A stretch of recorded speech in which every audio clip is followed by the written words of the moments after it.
Bakit ba kailangan mong sundin ang tadhana? Hindi mo alam ang pakiramdam na ipinanganak ng isang alimaw. O ang pakiramdam na maging ako. Isang nilalang na walang kontrol sa kagustuhan ng sariling katawan. Hindi totoo yan. Kung gugustuhin mo, pwede ka namang magbago. Kaya mong pigilan yan. Oo, mahirap. Pero ganun naman talaga, di ba? Pasensya na kapatid ko. Pero magkasabay man tayong isinilang sa mundo. Magkaiba ang daang tatahaki natin. Pero hindi mo ba naiisip na sa gagawin mong yan? Pwedeng hindi na tayo muling magkita, Samuel. Hindi ko gustong masaktan ka. Pero ang tadhana ay nakasulat na kahit sino sa atin ang hindi yung maiiwasan. Kaya ngayon pa lang, humihingi na ako ng tawad sa iyo.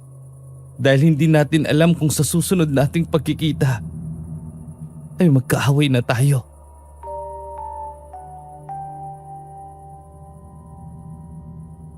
Naniniwala ba kayo na ang mga kambal ay alam ang nararamdaman ng isa't isa? Ngunit paano kung malaman mong ang kapatid mo na akala mong kasama mong haharap sa buhay pumili na pala ng sarili niyang tadhana? Paano kung ang pagsusumikap mong maging mabuti siya palang nagpalayo sa kanya? Sasamahan mo ba ang kapatid mo kahit sa kadiliman? Mas pipiliin mong umanib sa mabuti kahit na ang kapalit nito ay mapalayo sa taong pinakamahalaga sa iyo. At bago natin simulan ang kwento, check nyo ang bago nating channel na Love Stories, Miss and Mr. Love. Siguradong kikiligin kayo sa mga kwento. Mapapangiti at may mga aral pang mapupulot sa bawat episode. Perfect pang relax habang nakikinig. Sama na kayo at ma-inlove sa mga kwento natin. Makikita ang link sa pinned comment sa upload na ito at subscribe na po kayo. Huwag niyong kalimutan Miss and Mr. Tagalog Love Story. Magandang araw, ako nga po pala si Sofia. 20 years old na po ako at nakatira dito sa probinsya ng Quezon. Kasama ko pong naninirahan dito ang aking mga lolo at lola. Dahil maaga pong nawala ang aking mga magulang, sila na po ang nagpalaki sa akin. Bata pa lamang po ako ay busog na ako sa mga kwento ng aking Lola Felix at Lola Dayan tungkol sa buhay nila nung unang panahon.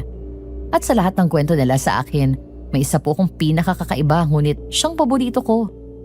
Ito po ay tungkol sa pambihirang pag-iibigan ng isang binatang nagtitinda ng dyaryo na ang pangalan ay Eddie at isang albularya na si Susan na may kakambal na isang aswang. Sa kwento ni Lolo Felix, nangyari po ito ng panahong 1956. Mga panahong simple pa ang buhay lalo na sa mga probinsya. Ang kwentong ito ay puno ng roller coaster na emosyon at kahindik-hindik na mga eksena. Kaya naman, nang matagpuan ko po itong channel ninyo, hindi po ako nagdalawang isip na isulat ang kwentong ito upang maibahagi sa iba. Dyaryo po kayo dyan. Alay, bili na kayong dyaryo. Sige na po, mura lang po yan. Magkano ba yan, iho? 10 sentimo lang po. O siya, sige, bibili ako ng isa. Heto ho, salamat po, Alay. Nga pala, iho. May nakita ka ba ditong nagtatakbuhan kanina? 2 lalaki na hinahabol ng isang aswang. Aswang ho? Oo, nakita mo ba? Ah, hindi ho. Pero nakita ko yung 2 lalaking tumatakbo kanina. Nadagasan pa nga itong istante ko ng mga dyaryo. Diyan po sa kanang bahagi ng palengke sila sumuot. Salamat, iho. Pero sigurado ka ba na hindi mo nakitang aswang? Oh, wala ho. Wala pa akong nakitang aswang? Ay, nako. Akala ko pa naman, ito na ang panahon mo. Oh, ano namang tinatawa-tawa mo dyan, Ate Dayan? Paano ba naman kasi? Sa dinami-dami ng matandang makakasalubong mo, si Aling Victoria pa talaga. Hindi mo ba alam na may konti yan? Anong gagawin ko? Gusto ko na agad maubos itong mga paninda kong dyaryo eh. Ano ka ba naman? Ang aga-aga pa kaya? Panigurado akong mauubos yan ngayon dahil marami ang magsisimba. Kahit na, gusto ko na agad umuwi ng bahay. Sus! Ang sabihin mo, gusto mo lang tumambay muli doon sa puno ng mangga kung saan tanaw ang kubo ni Susan. Akala mo ba hindi ko alam na may gusto ko doon sa albularyang yun? Ate naman, huwag kang maingay. Mamaya may makarinig sa'yo dyan eh. Ano ka ba naman? Wala ka namang kaagaw doon sa babaeng yun. Ang dami nga lang may galit doon. Oh? Bakit naman sila magagalit? Albularyo yung tao, tumutulong sa kapwa. Kapag may mga sakit sila, sa kanya rin naman sila lumalapit. Ayan na naman ang kapatid ko, galit na galit. Ayaw na ayaw talagang inaapi ang kanyang pinakamamahal na si Susan. Ingay mo talaga, ate. Pero ate, di ba yung si Aling Victoria, marunong daw manghula nung kabataan pa niya? Subukan kaya natin magpahula kung magkakatuluyan kami ni Susan, ano? Ano? Hilo ka ba, Eddie? Kasasabi ko lang kaninang may problema nga sa isip si Aling Victoria. Tapos naiisip mo pa mapahula? Naku, kapag nalaman niya ng mga tao, sasabihin nila may maluwag ka ng tornilyo sa utak mo. Ang mabuti pa, ihatid mo na yung mga diaryong pinapadala ni nanay dun sa barangay hall. Asan ba kasi si Kuya Felix? Bakit ako na naman ang maghahatid nito roon? Wala. Umalis na naman ang asawa kong yun. Hindi ko nga alam kung nasaan eh. Sino ba ang magbabantay nitong istante ko kung aalis ako ngayon? Iba na lang kasi ang padalhin mo doon ng mga dyaryo na ito. Ako nang bahala dito. At saka alangan namang akong pumunta sa barangay hall. Eh, ikaw ang may bisikleta. Alam mo namang hindi ako marunong gumamit yan eh. Ay, naku talaga. Nakakainis. Sige na, huwag ka nang matigas ang ulo. Sundin mo na lang sila nanay. Basta mag-ingat ka ha. Mamaya makasalubong mo na naman si Aling Victoria. Paborito ka pa naman ng matandang yun.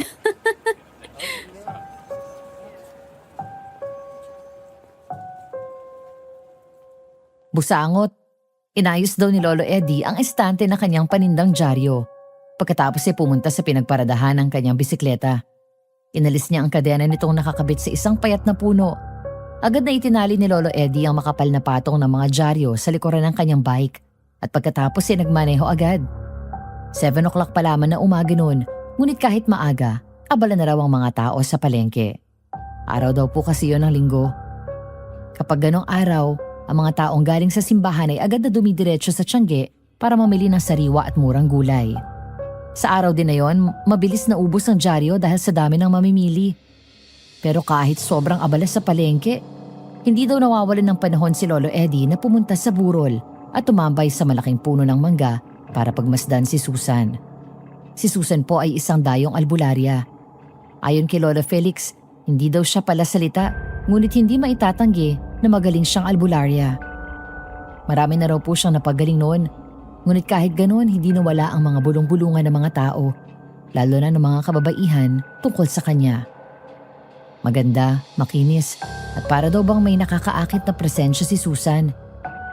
Dahil doon, maraming relasyon ang nasisira dahil lihim na umiibig ang mga lalaki sa albularyang si Susan.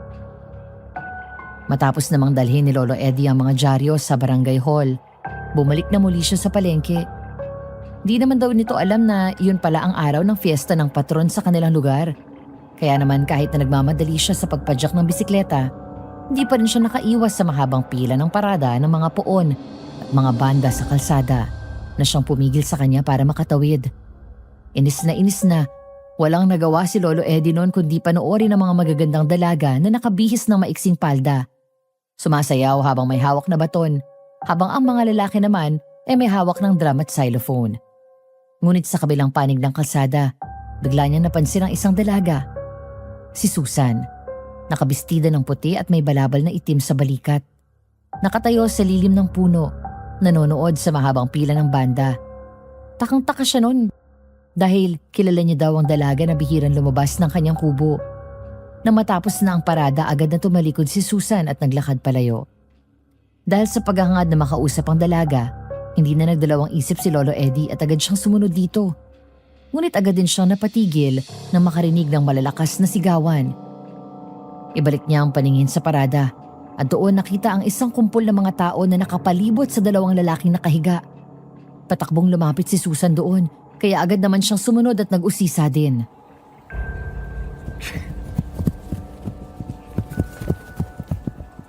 Anong nangyari?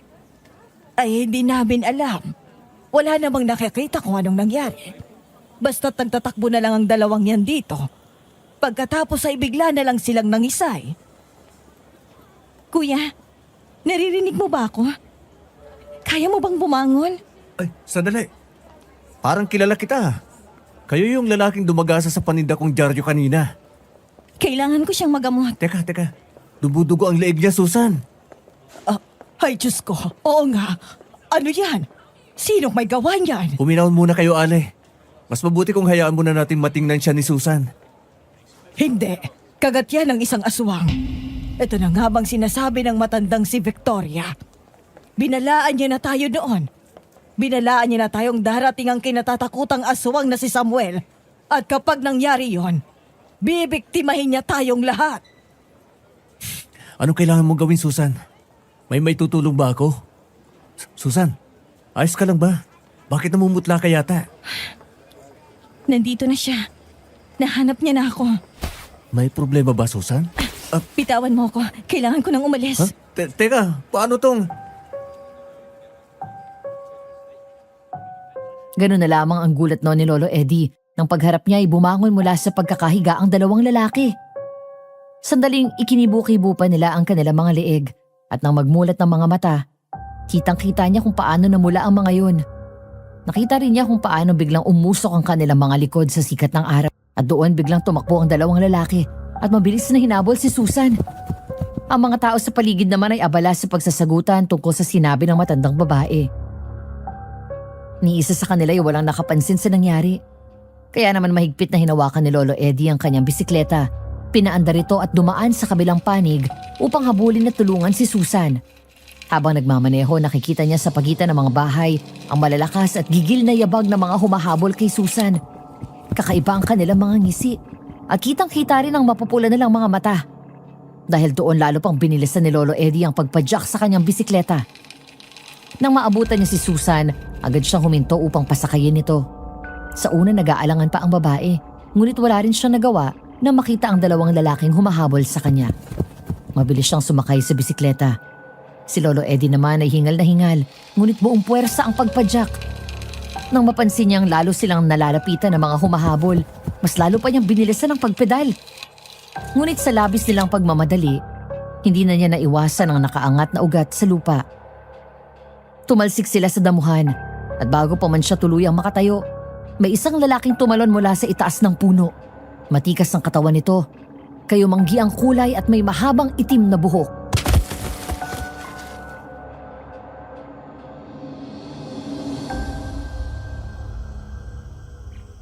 Kay tagal mo akong pinahabol, Susan. Ano bang kailangan mo sa akin? Huwag ka na magmaang-maangan pa. Alam mo kung anong pakay ko. Anong klase mga nilalang kayo, ha? Sino ka? Layuan mo kami! Hindi ko alam na nakikipagkaibigan ka na pala ngayon sa mga katulad niyang tao. Huwag mo siyang idamay. Kung ano man ang kailangan mo sa akin, wala siyang kinalaman doon. Huwag kang mag-alala. Pagkakataon na rin naman niya ito para maging makapangyarihang katulad ko. Pili lamang ang mga taong isinasama ko sa aking mga kampon. Kampon? Sandali, anong ibig mong sabihin? Huwag ka nang lumayo pa.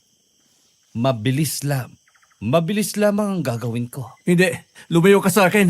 Hanggang diyan ka lang. Ano ba? Bitawan niyo ako!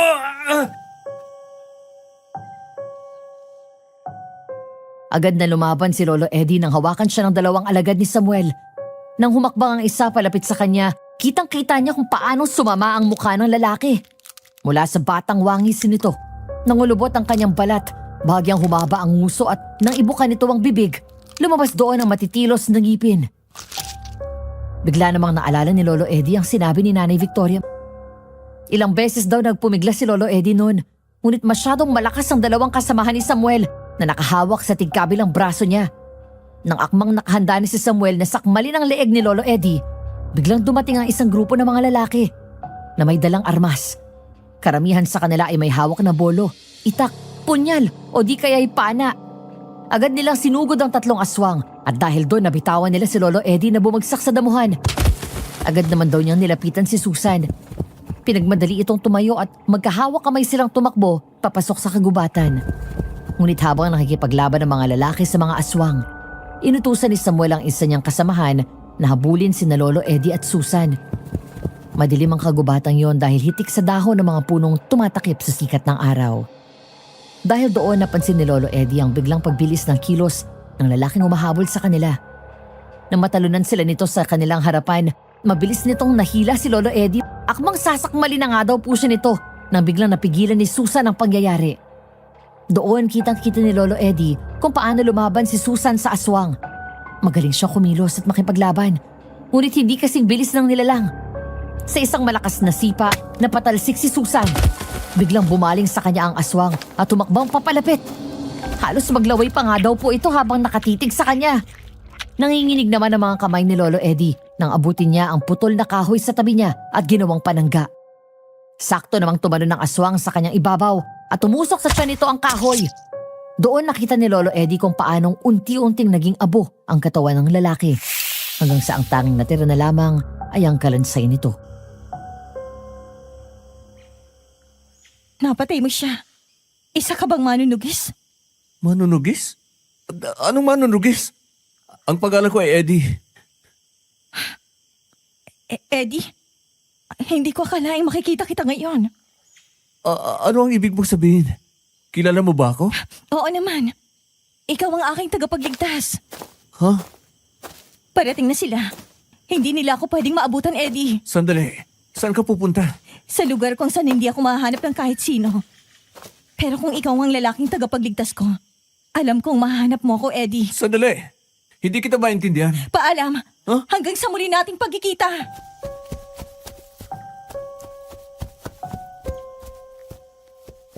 Matapos daw po niyang sabihin yon, biglang tumalon si Susan pababa ng bundok. Mabilis siyang gumalaw, para bang halos hindi na niya naapakan ang mga damo. Kwento pa ni Lolo Felix, kitang-kita raw sa mga mata ni Lolo Eddie ang paghanga sa bilis at liksi ng kilos ni Susan, kaya hindi na niya nasundan kung saan ito tuluyang nagtungo. Nang dumating ang mga tao may hawak na patalim, hindi alam ni Lolo Eddie kung anong gagawin. Sa huli pinili na lang niyang hindi tumakbo o tumakas. Sa halip hinarap na lamang niya ang mga ito. Itinaas ang dalawang kamay na parabang sumusuko at mariing na palunok, habang pinagmamasdan ng grupo ng mga lalaki. Ngunit gano'n na lamang ang pagtataka ng kanyang muka nang makita niya sa harapan nila si Lolo Felix. Kuya Felix? Sino ka? Ho? Eddie ang pangalan ko. Huwag niyo akong saktan. Hindi ako halimo na katulad nila. Alam ko. Pero anong ginagawa mo dito? Napatay niya ang isa sa mga aswang, Tatay Peter. Kung ganon, dalhin niyo siya. Teka, saan niyo ako dadalhin? Hindi nga ako halimaw. Kuya Felix, sabihin mo sa kanila na wala akong kasalanan dito. Relax ka lang, Eddie. Mas mabuti kung sumama ka na lang na maayos para hindi ka na mapahamak pa. Ano? Dinala daw siya ng mga ito sa isang kampo. Maliit lamang daw ang lugar na yon. Napapaligiran ng mga kubo at sa gitna ay may malawak na espasyo kung saan nag-iensayo ang mga binata. May sumusuntok sa nakabiting saging na tila ba iyon ang katawan ng kalaban. Meron namang nag-aasinta ng maliit na kutsilyo sa isang tabla. Ang iba naman ay aktwal na nakikipaglaban, nagpapalitan ng suntok at sipa sa ilalim ng araw. Habang naglalakad si Lolo Eddie, kitang-kita ang pagtataka at pagkamangha sa kanyang mga mata. Para daw bang ibang mundo ang kanyang napasukan ng araw na yun. Ipinasok siya ng mga lalaki sa isang may kalakihang kubo. Doon lamang niya tuluyang binitawan ng mga kasamahan ni Lolo Felix.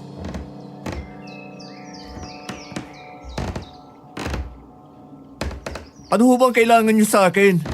Sinabi ko na nga ho na hindi naman ako halimaw. Dadawit lang po ako. Isang normal na tao na nakapatay ng isang aswang. Tapos sasabihin mo ngayong nadawit ka lamang. Totoo bang sinasabi ko?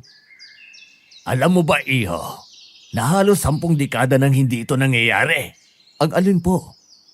Na makapatay ang isang normal na tao ng isang aswang. Ha? Eddie, hindi yan kayang gawin ng isang normal na tao. Sigurado ka bang wala kang lahi ng isang manunugis? Ano bang manunugis? Kanina ko pa naririnig ang salitang yan. Hindi ko nga alam kung ano ang ibig sabihin yan. Ang mga manunugis ay grupo ng mga taong binismasan at binigyan ng lakas para tapatan ang mga aswang. Gamit ang mga pinag-aralan naming bilis, kilos, lakas at ang mga punyal na binismasan para maging sandata namin. Trabaho naming harapin ang mga aswang at pigilan ang kaguluhang gusto nilang dalhin sa mundo. Kaya ba bigla na lang kayong dumating kanina? Tama. Kung ganoon, bakit niyo ako kinuha? Mga aswang naman pala ang kaaway ninyo. Pinoprotektahan nyo ang mga tao. Kaya dapat pakawalan nyo na ako. Masyado nang malakas ang grupo ng mga aswang. At ngayon kumikilos na sila para paramihin ang kanilang bilang. Kami, mga manunugis, naghahanap din kami ng madaragdag sa amin. Hindi mo naman mapapatay ang aswang na yon kung hindi ka kakaiba. Paano pong kakaiba? May lakas at tapang ka ng isang tagapagligtas. Kaya naman inaalok kitang sumama sa grupo namin. Sandali po. Nagkakamali ho yata kayo. Hindi ho ako malakas. Normal lang ho ako. Hindi ako tagapagligtas kagaya ng sinasabi ninyo. Eddie, bihira ang pagkakataong ito. Hindi ka naman namin aalokin kung hindi namin nakikita sa iyo ang katangiang kailangan ng grupo namin. Pwede ho bang pag-isipan ko muna? Isang araw. Bibigyan kita ng isang araw para mag-isip. Bukas ng gabi, ganitong oras kung nasaan ka man, darating kami para kunin ang iyong desisyon. Gaya ng sinabi ni Tatay Lolo Eddie, umuwi nga raw po noon si Lolo Eddie at habang naglalakad, kasabay daw ito noon ni Lolo Felix. Kitang-kita raw po ni Lolo ang kaguluhan sa mukha ng lalaki. Malalim daw po ang iniisip nito habang hinihila ang kanyang bisikleta na may sirang kadena. Pagdating sa kanilang bahay, agad silang sinalubong ni Lola Dayan.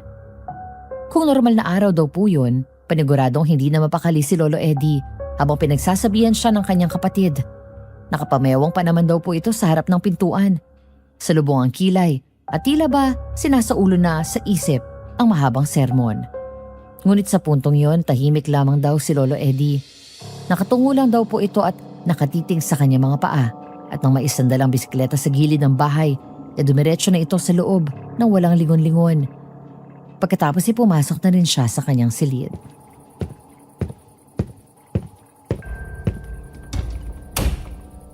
Hoy, Eddie! Kinakausap kita. Lumabas ka nga dito. Huwag ngayon, ate. Pabayaan mo muna siya, mahal. Anong pabayaan? Tsaka saan ka ba galing? Anong oras na Ngayon ka lang umuwi?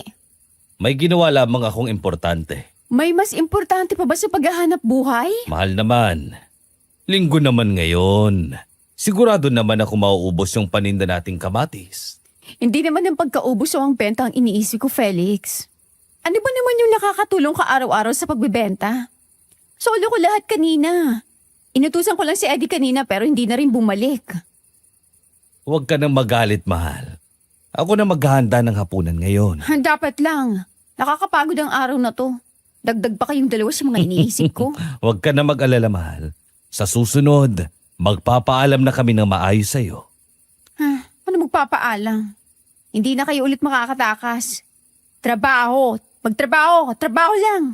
Hindi ko alam kung ano-ano mga inaatupag ninyo eh. Ay, sige na, mahal. Huwag ka na magalit sa amin. Lumipas ang araw na yon at sa kabutihang palad, nakalimutan naman ni Dayan ang ginawang pagtakas ni Lolo Felix. Buti na rin at hindi bumalik si Lolo Eddie. Nang maggabi, kitang-kita raw ni Lolo Felix na lumabas si Lolo Eddie.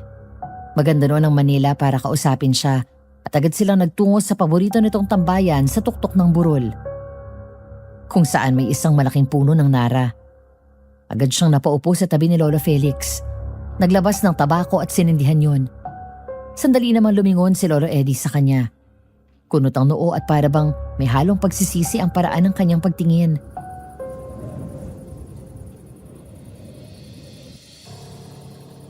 Bakit ganyan ka naman makatingin? Wala naman. Hindi ko lang mapigilang isipin na isa ka palang manunugis. Kaya palagi kang wala. Huwag kang mag-alala. Sa mga susunod na araw, dalawa na tayo. Bakit hindi mo na lang kasi aminin kay Ate Dayan ang lahat? Parati mo na lang pinapaproblema yung kapatid ko eh. Sa palagay mo ba, maintindihan niya kapag sinabi ko? Hindi na siya naniniwala kay Nanay Victoria. Sa mga aswang pa kaya. Magkaiba naman kasi yun eh. Oo nga at magkaiba. Pero alam mo rin naman na may punto ako. Kung sa bagay. Nakita ko na yung mga halimaw na yun ng mas malapitan. Pero pakiramdam ko, panaginip lang naman ang lahat. Masasanay ka rin katagalan. Hindi ko alam, kuya. Pero hindi ko gustong tanggapin ito. Ayokong masangkot sa mga ganyang bagay. Kahit na may kinalaman yan kay Susan? Ano namang ibig mong sabihin? Eddie, iniisip mo ba na kaya hinahabol ng aswang si Susan ay dahil gusto siyang biktimahin? Oo. Ano pa bang posibleng rason? Mali ka. Hinahabol sila ng mga aswang, hindi para biktimahin, kundi dahil kailangan siya ng mga to. Ano? Ang pinuno ng mga aswang na si Samuel. Siya lamang ang ipinanganak na may purong lahing halimaw. Bisik, hindi kagaya ng iba na nakagat lamang at naging aswang. Kaya siya ang nagpasimula ng lahat ng to. At kakambal niya si Susan. Ano? Huminahon ka. Baka may makarinig sa atin dito. Sa mga manunugis at sa iyo, wala nang ibang nakakaalam niyan. Pinili naming hindi ito ipalam sa mga tao. Baka lalo lamang silang mataranta. Hindi ka ba nagbibiro, Kuya Felix? Bakit naman ako magbibiro tungkol dyan? Pero paano mo naman nasabi? Nakakambal nga ni Susan ang Samuel na yun. Di ba dayo lang naman dito si Susan? Hindi siya isang dayo. Binatilyo pa lamang ako noon nang ipinanganak siya.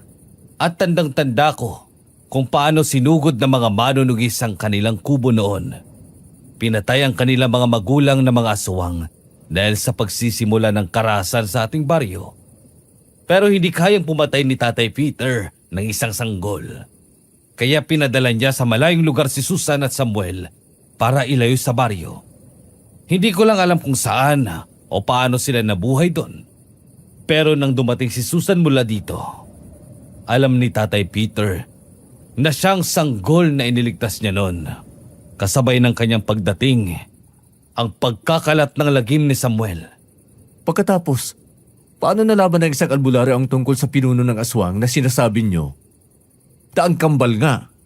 Paano nyo naman napatunayan yun? Gusto mo bang malaman? Oo, kuya. Kung ganon, bukas, pupuntahan ka ulit ni Tatay Peter. Sabihin mo na tinatanggap mo na ang kanyang alok at dun mo malalaman kundi lahat ng katotohanang walang sino man ang nakakaalam sa mga normal na tao. Naparod na lamang daw ng Mariin ni Lolo Eddie ang sagot ni Lolo Felix. Pagkatapos noon, iniwan siya nito. Kinabukasan muling tumakbo ang normal na araw para kay Lolo Eddie. Nagbenta ng dyaryo sa umaga at nagmambahay sa ilalim ng punong nara. Habang iniisip ang mga posibilidad sa mga sinabi ni Lolo Felix. Sabi pa nga nito noon, hindi may iwasan ni Lolo Eddie na isipin ang mga pangyayari sa araw na nakaharap niya sa unang pagkakataon ng mga aswang.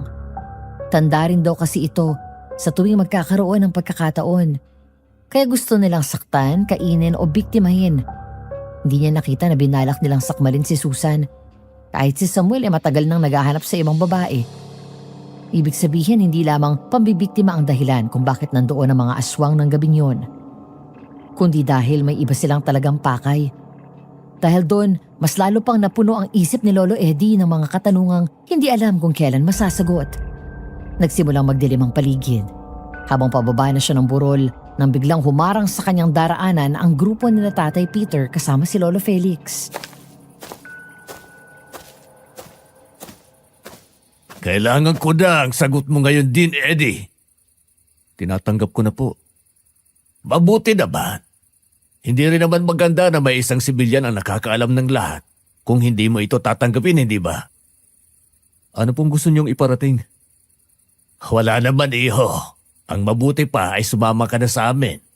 Dahil ngayon din ay magsisimula na tayo para sa iyong paghahanda. Sumama raw noon si Lolo Eddie sa grupo ng mga manunugis. Doon sa kanilang kuta ay agad siyang nagsimulang mag-ensayo. Si Lolo Felix pa nga raw mismo ang nagturo kay Lolo Eddie pagdating sa physical combat. Samantalang personal naman siyang sinanay ni Tatay Peter sa paggamit ng punyal at iba pang uri ng sandata. Tumagal ang kanilang pag-iensayo sa loob ng 3 linggo. Sa loob ng mga panahong yon, kahit si Lolo Felix ay hindi mapigilang humanga sa bilis matuto ni Lolo Eddie. Ngunit habang patuloy na lumalakas at natututo si Lolo Eddie, lalo namang lumalalim ang kanyang kaugnayan sa albularyong si Susan. Gabi-gabi raw siyang dinadalaw ng mga panaginip kung saan madalas niyang nakikita ang babae na humihingi ng tulong sa kanya. Kadalasan, tila ba nasa bingit ng kamatayan ang buhay nito. Isang araw gaya ng ipinangako ni Tatay Felix, sinabi nitong kapag natutunan na niya ang lahat ng dapat malaman, handa na itong sagutin ang lahat ng kanyang mga katanungan. Kaya naman matapos siyang ipakilala nito sa lahat ng mga bihasa at veteranong manunugis kagaya ni Lolo Felix, hindi na nag-aksaya pa ng oras si Lolo Eddie at agad na nagtanong. Tatay Peter, ipinangako niyo po sa akin na kapag natutunan ko na ang lahat ng gusto niyong matutunan ko, sasagutin niyo na ang lahat ng aking mga katanungan. Alam ko yon. At hindi naman ako sumisira sa aking mga pagako. Ano ba ang iyong katanungan? Gusto ko pong malaman kung totoo ngang kakambal ni Susan ang kinakatakutan niyong pinuno ng mga aswang na si Samuel. Totoo yon. Kambal sila. Alam ko dahil bukod sa nakita ko mismo sila noong mga bata pa lamang. Nakita na rin ni Victoria sa kanyang mga pangitain ang mga pangyayaring kagaya nito. Ang mga patunay na muli silang magbabalik. Yun nga lamang, sa puntong ito ay magkaiba ang kanilang landas. Kung ganun, ano ang pakay ni Samuel kay Susan? Bakit hinahanap niya to? Eddie, sa wakas ay natagpuan mo na ang tamang lugar para sa'yo. Aling Victoria? Nanay Victoria na lamang ang itawag mo sa akin. Sige po. Narinig kong itinatanong mo ang tungkol sa pakay ni Samuel sa kanyang kakambal. Opo. Mabuti at nandito ka na, Victoria. Mas mabuti siguro kung ikaw na ang magpapaliwanag sa kanya ng mga bagay-bagay. Huwag kang mag-alala, Peter. Ako nang bahala kay Eddie. Sige na. Alam kong marami ka pang kailangang gawin. Salamat. Eddie, alam kong marami kang mga katanungan. At ngayon, ibibigay ko sa iyo ang mga kasagutan para dyan. Salamat po. Si Samuel ay isang aswang. Hindi gaya ng iba. Puro ang kanyang lahi. Ngunit ang mga katulad niya ay may kahinaan din. Hindi niya kayang maglakad sa ilalim ng araw. Hindi niya ikamamatayon. Ngunit ihina ang kanyang katawan at mawawala ang kanyang kapangyarihan. Kaya pala noon, nung hinabol nila kami nung araw ng piyesta, nakapagtataka na nagawa naming makatakas. Tama ka, iho. Pero ano ba talaga ang pakay niya kay Susan? Nakasulat sa propesiya na pagdating ng araw na ito, sa oras na magsama muli ang buwan at ang araw, isang sipsip lamang ng dugo mula kay Susan ay makukuha na ni Samuel ang kapangyarihang walang kapantay. Wala na siyang kailangan pang katakutan kahit ano. Kaya ho ba hinahabol niyo rin si Susan? Oo. Gusto namin siyang protektahan at ilayo sa kanyang kakambal. Pero kung patuloy niya kaming tatakbuhan, lalo lamang malalagay sa panganib ang kanyang buhay. Hindi ho ba manghuhula din kayo? Alam niyo ba kung nasaan siya? Hindi sakop ng kakayahan ko kung nasaan si Susan ngayon. Pero ikaw, may koneksyon ka sa kanya. Alam kong kaya mo siyang abutin kung nasaan man siya nagtatago. Ako po? Paano ko naman gagawin yun? Eddie, bukod sa lakas at kakayahang makipaglaban, may isa pang paraan para tuluyang maprotektahan si Susan. Ano po yun? Sundin mo lamang ang iyong puso. Una pa lamang, ramdam ko nang may koneksyon ka sa kanya. Kung may isang taong gugustuhin niyang malaman kung nasan siya ngayon, ikaw lamang yun, Eddie. Hindi ko po kayo naintindihan. Wala po kaming koneksyon ni Susan. Hindi naman po kami magkakilala. Maaari hindi pa sa iyong akala, iho, pero kilala siya ng puso mo. At si Susan, ramdam ka rin niya. Pero hindi ko pa rin talaga kayo maintindihan eh. Paano ko po siya mahanap gamit lang ang pagsunod sa puso ko? Kumpara sa akin, mas alam mo ang iyong dapat gawin. Nagtitiwala kami sa iyo, Eddie. Pero... Naiwan daw po noon si Lolo Eddie na naguguluhan sa mga sinabi ng matanda. Sa totoo lamang, sabi pa nga raw niya kay Lolo Felix, para bang wala naman talagang masagot sa kanya mga tanong. Sa halip ay lalo pa raw nadagdagan ng mga bagay na nagpapagulo sa kanyang isip. Hanggang sa kanyang pag-uwi, hindi niya nakalibutan ang sinabi ni Nanay Victoria tungkol sa pagsunod sa kanyang puso at sa koneksyon nila ni Susan. Para daw po kasi kay Lolo Eddie noon, isa lamang simpleng paghanga ang kanyang nararamdaman para sa babae. Sabi pa nga raw nito kay Lolo Felix na ni minsan na hindi niya naisip na maari silang magkatuluyan kahit pa nagkaroon ng pagkakataon na magkausap silang dalawa. Sa madaling salita, ang paghanga ni Lolo Eddie kay Susan ay isang payak na paghanga lamang. Hindi siya naghangad ng anumang higit pa roon. Ngunit kapag tadhana na mismo ang gumuhit ng inyong kapalaran, kung minsan ay tila pumapabor din ito sa tahimik na kagustuhan ng ating puso. Sapagkat may mga pagkakataong hindi natin pinapangarap ng mataas ang binibigay. Lalo na kapag inisip nating ito'y masyadong imposible. Nang magdilim na, hindi raw makatulog noon si Lolo Eddie. Pabalik-balik daw siya sa kanyang pwesto. Minsan hihiga, minsan babangon. Pati pag-inom ng tubig ay ginawa na niya. Umaasang dalawin siya ng antok. Ngunit paulit-ulit lamang na bumabalik sa kanyang isip ang mga panaginip. Dahil sa sinabi ni Nanay Victoria, hindi niya tuloy mapigilang isipin na baka ang kanyang mga panaginip ay isang babala na maaring malagay sa kapahamakan ng buhay ni Susan. Kaya naman habang maaga pa, nagpasya na raw si Lolo Eddie noon na kumilos at gumawa ng paraan upang mahanap ang babae. Nang gabi ding yon, lumabas siya sa kanilang bakuran at pinagmasdan ng buwan sa kalangitan. Bilog na bilog daw po ito noon. At doon pa lamang ay alam na niyang ilang araw na lamang at darating na ang kabilugan ng buwan. Oras na mangyari yon at hindi nila matagpuan si Susan. Hindi lamang daw po ang baryo nila ang mapapahamak, kundi na rin pati ang maraming tao sa mundo. Susan, kung nasan ka man, pakiusap. Ipakita mo sa akin kung nasan ka. Eddie, kailangan ko ang tulong mo. Susan? Susan, ikaw ba yan? Alam kong mahanap mo ko, Eddie. Nagtitiwala ako sa'yo. Susan, nasan ka? Magpakita ka sa akin. Nasan ka?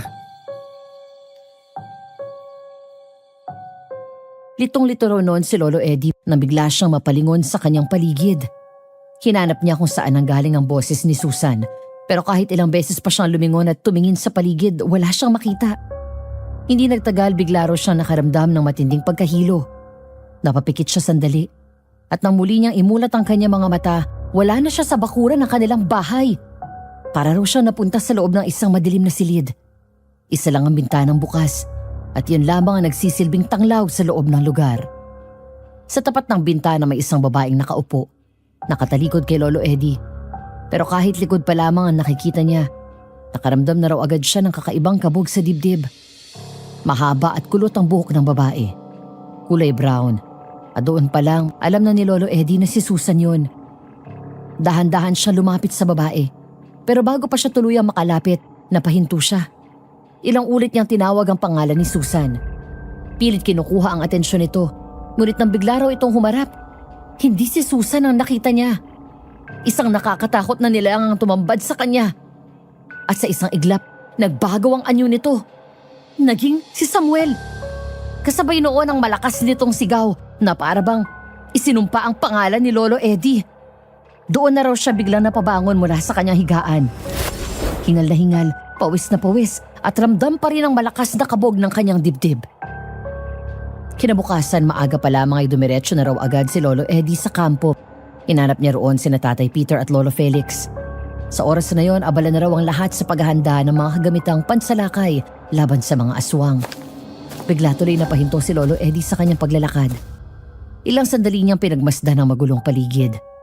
Nagkagulo ang mga manunugis. Kanya-kanyang hugot ng itak, bolo, punyal at iba pang sandata. Para bang may nalalapit na laban at lahat ay naghahanda. Sinubukan pa raw niya magtanong sa isa sa mga naroon kung anong nangyayari. Pero abala ang lahat. Walang lumilingon sa kanya at walang sumasagot.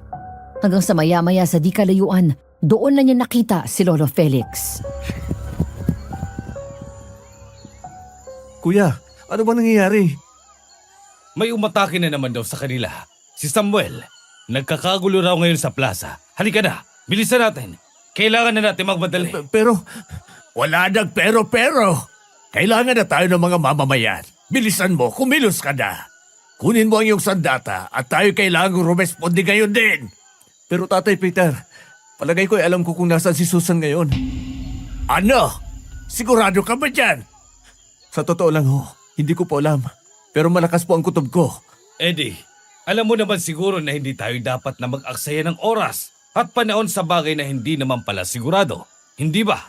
Alam ko po yun. Pero kayo na rin po ang nagsabi na ako lamang ang makapagsasabi kung nasaan si Susan ngayon. Bakit hindi niyo hayaan na subukan natin kung tama ang nalaman ko?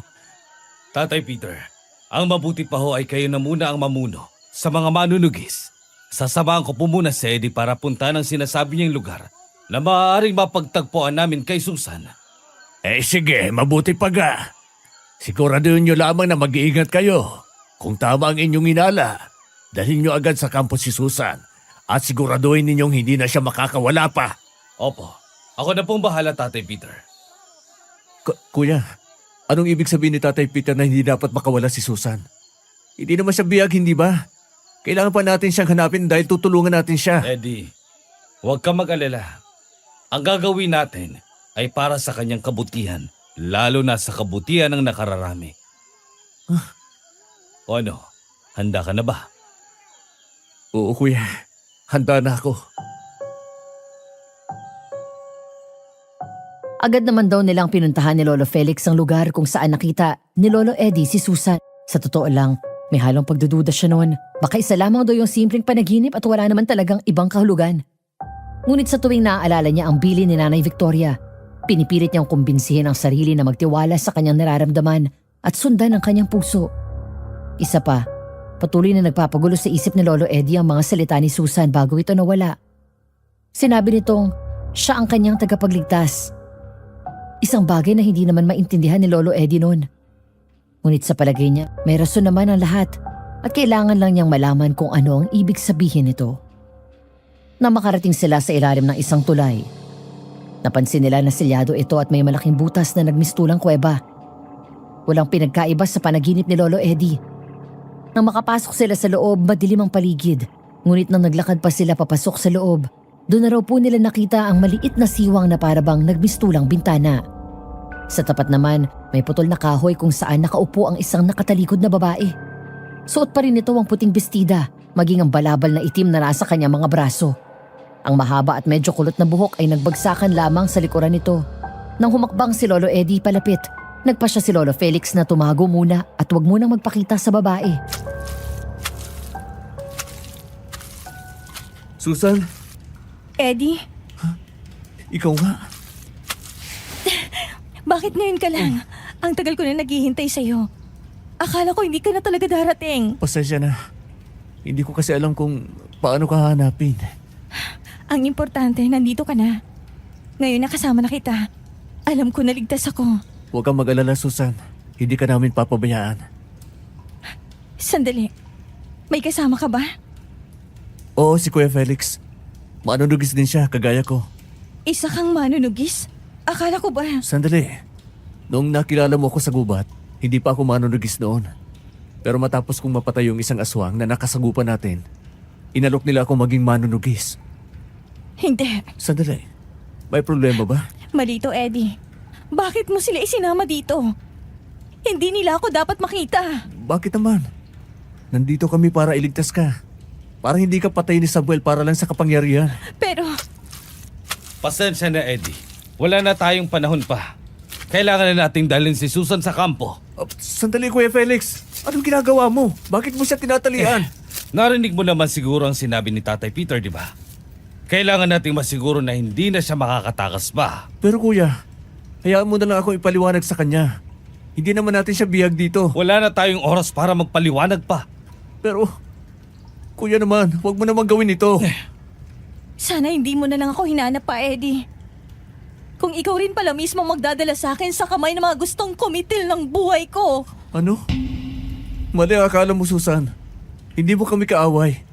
Tinulungan ko silang hanapin ka dahil gusto ko nilang protektahan. Hindi mo alam kung anong ginawa mo sa akin, Eddie. Nagtiwala ako sa'yo. Pero, Wala na tayong oras. Kailangan na nating kumilos ngayon din.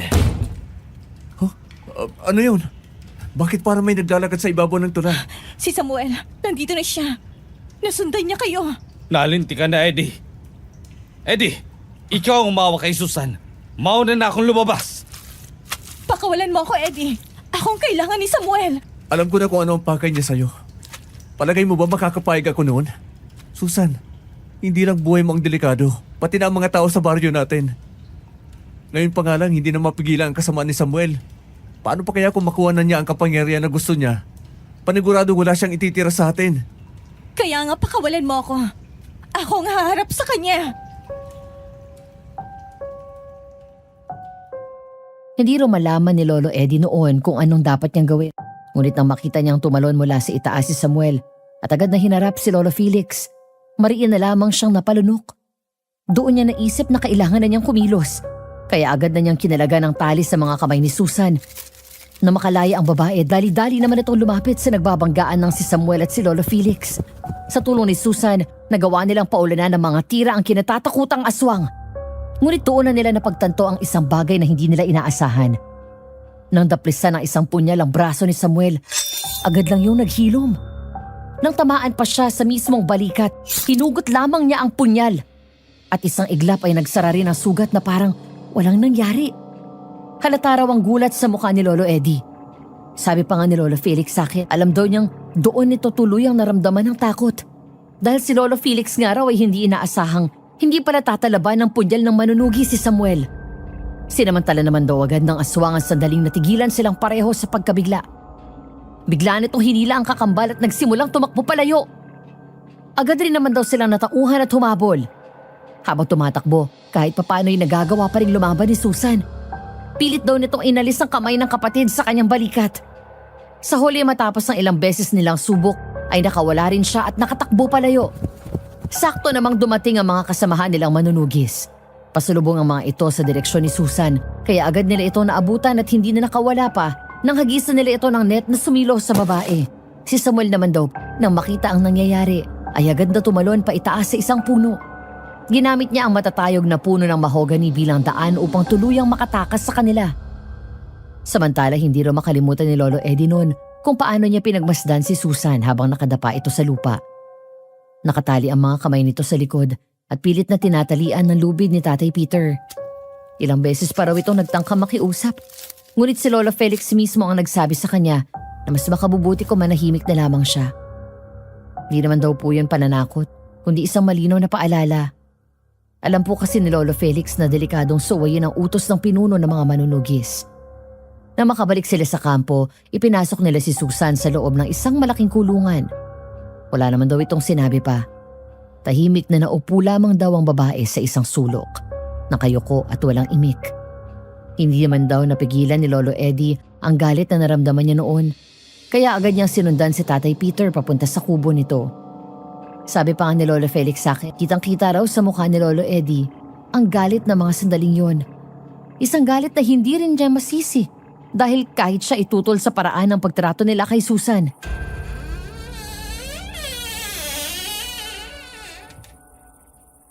Tatay Peter, ano to? Ano ang ginagawa niyo kay Susan? Akala ko ba hindi naman siya biyag? Akala ko kakampi niya tayo, pero bakit? Ginagawa ko lang ang kailangan para iligtas at protektahan ang mga mamamayan ng baryo natin. Protektahan kay Samuel, naintindihan ko. Pero protektahan mo lang kay Susan? Pasensya na o, Tatay Peter. Pero hindi ko maintindihan. Kung papaliwanagan lang naman natin siya ng maayos sa kakampi niya tayo, at ayaw din natin magtagumpay ang kakambal niyang si Samuel, maiintindihan naman niya tayo. Magtitiwala siya sa atin. Hindi natin kailangan ng tiwala niya. Ang kailangan natin ay masiguro na hindi magtatagumpay si Samuel. Anong ibig niyong sabihin?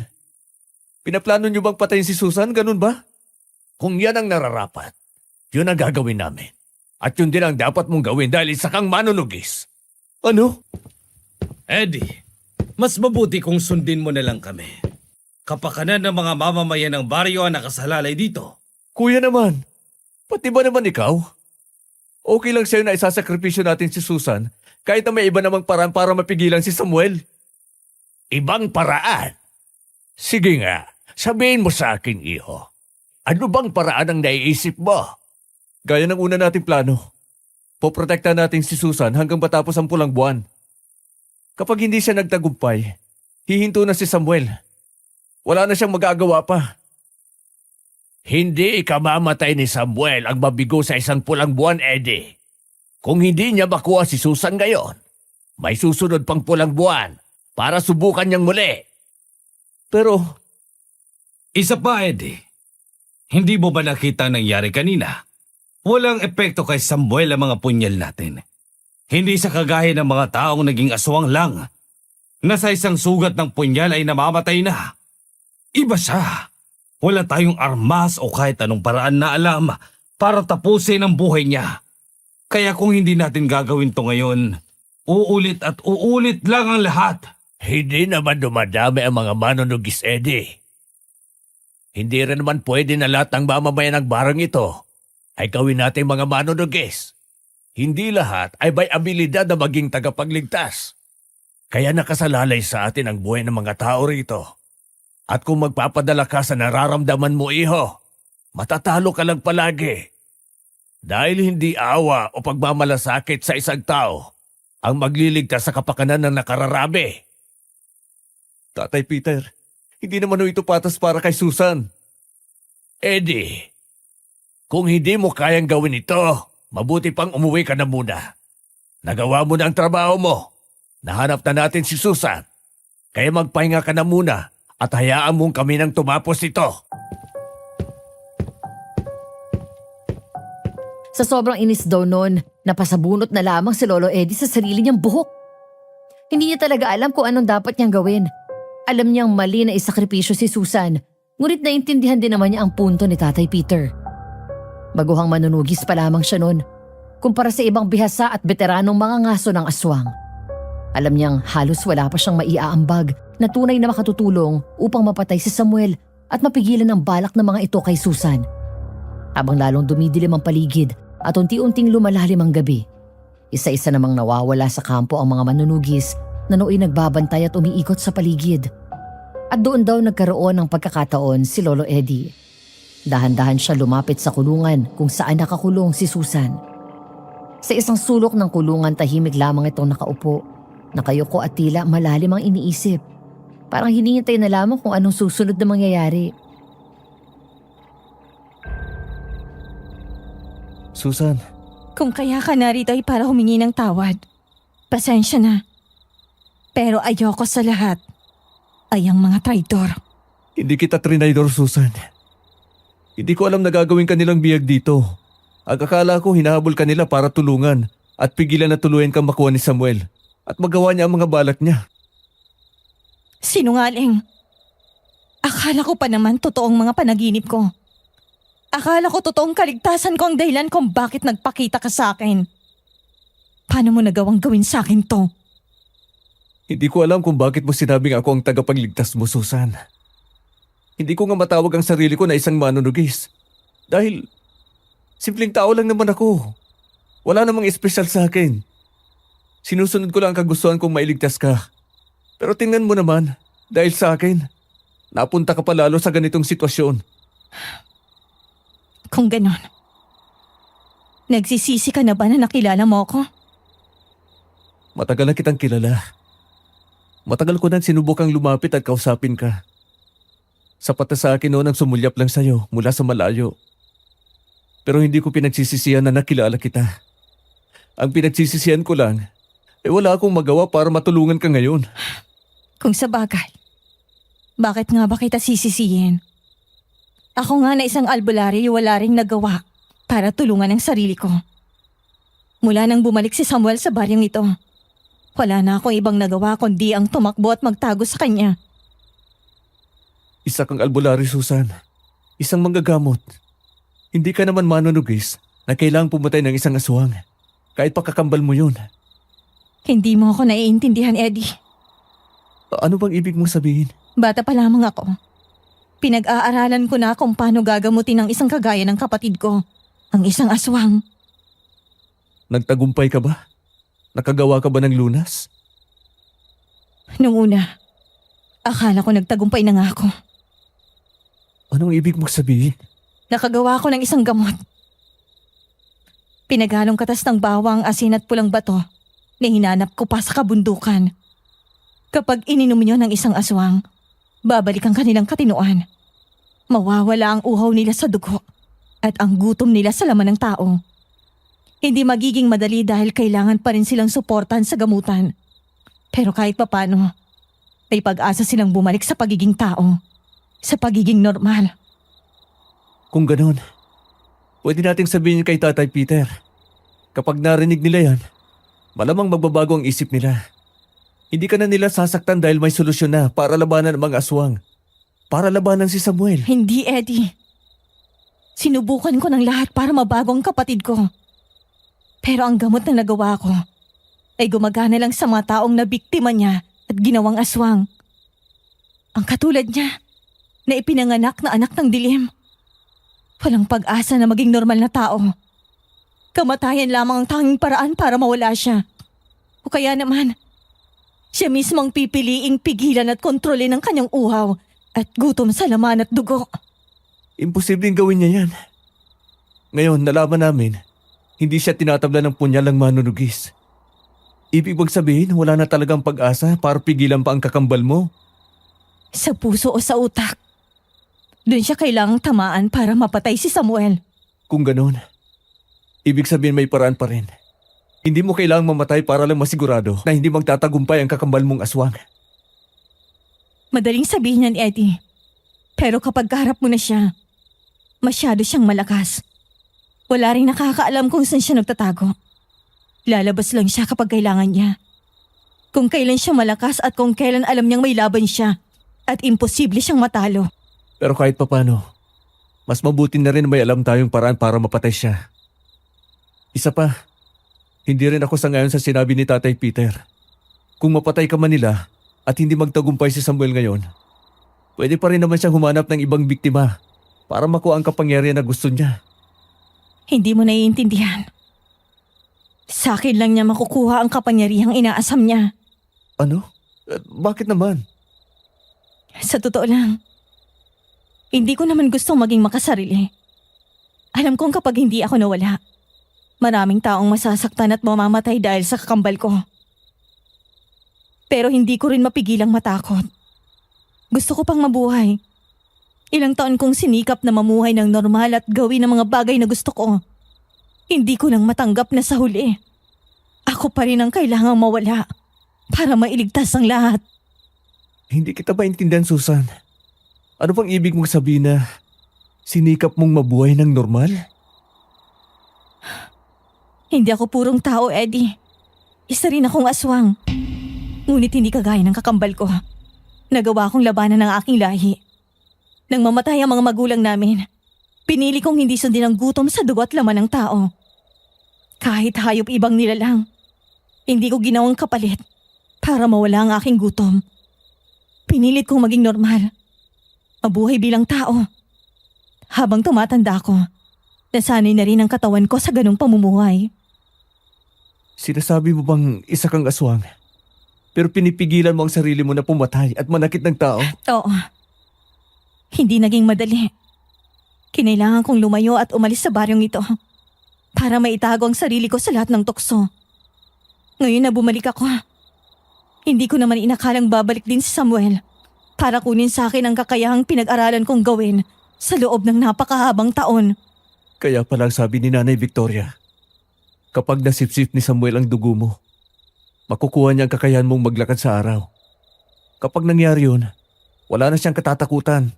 Kahit anong oras, pwede siyang mambiktima at lumabas. Hindi lamang yun, Eddie. Kapag nagtagumpay siya, tuluyan na siyang magiging immortal. At kapag nangyari yun, hindi ko na alam kung may paraan pa para mapatay siya. Ano? Diyos ko. Patawad sa mga nasabi ko kanina. Pero napag-isip-isip ko rin na mas maraming taong nangangailangan ng proteksyon kaysa sa kanya. Kaya kung ano man ang napagdesisyonan ni Tatay Peter, handa na akong tanggapin yon. Literal daw na bumagsak ang mga balikat ni Lolo Eddie noong sandaling yon nang marinig niya sa boses ni Susan ang pagpayag nitong isakripisyo ang sarili para sa nakararami. Hindi niya napigilan na lalo pang humanga at maawa sa babae. Sa sobrang gulo ng isip niya, sinunod na lamang daw niya ang payo ni Tatay Peter. Umuwi siya ng gabing yon. Hindi raw niya kayang manatili sa kampo at makita kung paano kukunin ang buhay ng babaeng matagal na niyang lihim na minamahal. Ngunit pagdating niya sa kanilang bahay, may isang bagay na agad niya napansin. Nandun sa sala ang kanyang ate, si Lola Dayan. Tahimik na nakaupo at nakatitig lamang sa kawalan. At higit sa lahat, may mga luha sa kanyang mga mata. Napatigil daw noon si Lolo Eddie. Kilala kasi niya si Lola Dayan. Matapang ang loob nito at bihirang-bihirang makita niyang umiiyak, lalo na kung simple problema lamang. Kaya lamang nung gabing yun, hindi niya napigilang magtanong at usisain kung anong nangyari. Ate, may problema ba? Eddie, may nasaksihan akong pangyayari sa palengke kaninang hapon. Pangyayari? Anong pangyayari? May isang lalaki na bigla nalang umatake sa kausap kong tendera ng isda. Masyado siyang mabilis, hindi normal. Dapit hapon na rin nun at kakaunti na lang ang tao sa palengke. Eddie, kitang-kita ko kung paano kinagat ng lalaki yung sa leg si Aling Mirna. Tumalsik pa nga sa akin ng dugo niya eh. Pero nang tumakbo ko para humingi ng tulong, pagbalik ko parang walang nangyari. Si Aling Mirna nakatayo lang uli sa palengke. Nagtitinda na parang normal. Pero Eddie, totoong nakita ko. Hindi ako nag-iilusyon lang. Kahit ang dugo na yun, nandito pa ako, tingnan mo. Huh? May patak pa sa damit ko. Ate, sigurado ka ba sa nakita mo? Sigurado ako, Eddie. Hindi ako nababaliw gaya ng sabi nila. Totoong mga nakita ko, tanda kong lahat. Ate, makinig ka sa akin. May sasabihin ako sa'yo at sana magawa mong unawain ito kahit gaano kahirap. Ano yun? Ang rason kung bakit laging nawawala si Kuya Felix at kung bakit ngayon lagi na rin niya akong kasamang umuwi. Yun ay dahil isa kaming manunugis. Manunugis? Ano ibig mong sabihin, Eddie? Hindi kita maintindihan. Dito sa baryo natin, may umiiral na kinatatakutang aswang. Samuel ang pangalan niya. Kakambal niya si Susan. Si Susan? Yung albularyo na nagugustuhan mo? Oo, ate. Pero hindi masama si Susan. Hindi siya kagaya ng kakambal niyang si Samuel. Ang mga aswang na nagpapanggap na tao at nakikisama sa atin ngayon, sila ang mga kampo ni Samuel. Ginagamit para paramin ang kanyang lahi. Sandali. Sinasabi mo bang yung nakita ko kaninang umatake kay Aling Mirna ay isang aswang? Ganun na nga.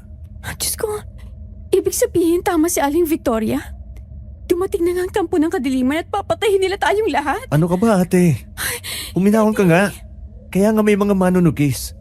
Ang trabaho ng mga katulad namin ay tugisin ang mga aswang, patayin sila, at iligtas ang mga mamamayan dito. Kung ganun, nasan kayo kanina? Bakit noong inatake si Aling Mirna walang dumating na mga manunugis? Nasan kayo? Pasensya na, ate. At kailangan mo pang makasaksi ng ganito. Pero bukod sa pambibiktima ng grupo nila Samuel, may isa pa kaming problema. Ano? Kumakalap na mga kakampi si Samuel, Ate Dayan. Gusto niyang patayin si Susan. Kapag nangyari yun, magiging immortal siya. At kaya niyang magpanggap na tao kahit sa umaga. Anong ginagawa niyo para pigilan to? Gusto nilang patayin si Susan. Ano? Papatay na lang ang isang inosenteng tao? Sabi ni Tatay Peter, wala na raw ibang pagpipilian. Kapag hindi nila ginawa yun, sa susunod na pagpula ng buwan, patuloy na hahanapin ni Samuel si Susan. Kaya papatay nila ang isang inosenteng tao? Anong pinagkaiba nila kay Samuel kung ganun? Sabihin mo nga sa akin, kasama ba ang Kuya Felix mo sa desisyon na yan? Oo, ate. Ay naku, kahit kailan talagang asawa kong yun, napakamakasarili. Hindi ba niya naiisip na biktima lang din si Susan? At ikaw naman, bakit ka nandito?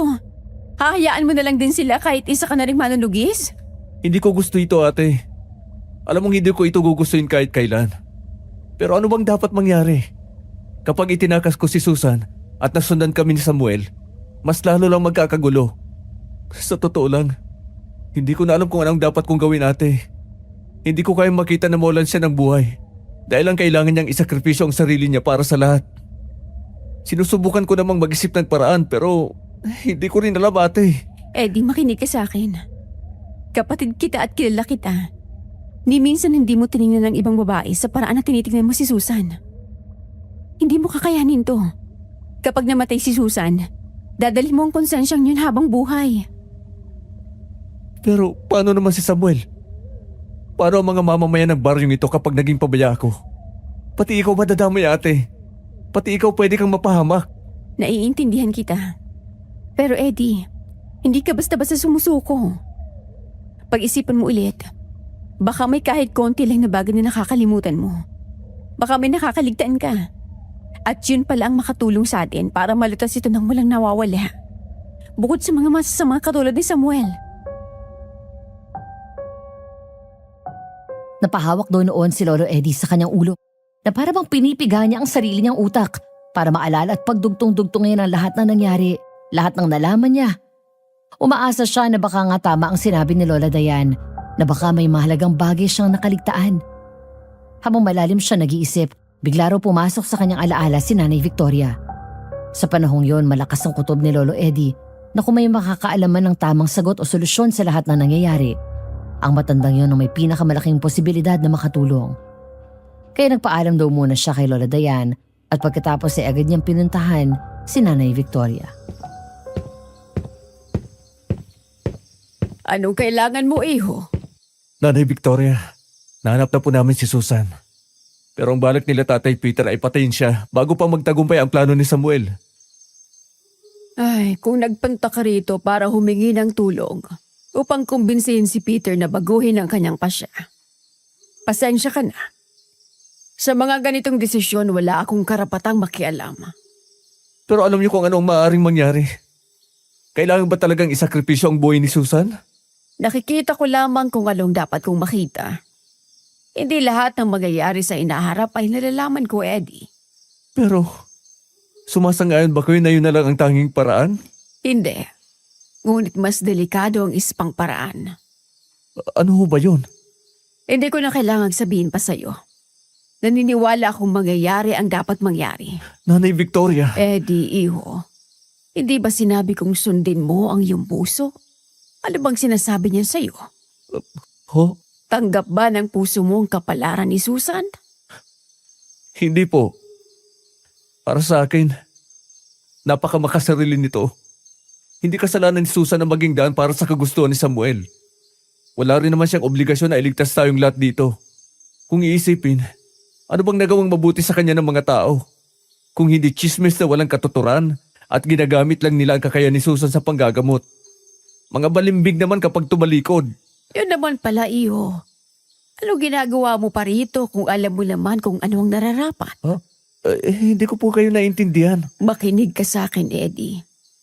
Kaya ako sinabing nakasalalay sa iyo ang kanyang buhay. Ikaw ang maaaring maging tagapagligtas niya. Ikaw lamang ang maaaring makahanap ng paraan upang mapigilan kung ano man ang nais mangyari ni Peter. Ang hirap naman ng sinasabi niyo, Nanay Victoria. Simpleng tao lang naman ho ako. Ano bang laban ko kay Samuel o kahit kay Tatay Peter? Ano bang sinabi ko sa iyo noon? Na hindi lamang sandata ang panlaban, kundi pati ang isip at ang puso. Natatandaan mo naman pala, iho. O ano pang ginagawa mo rito? Ihintayin mo pa ba ang tuluyang pagpula ng buwan?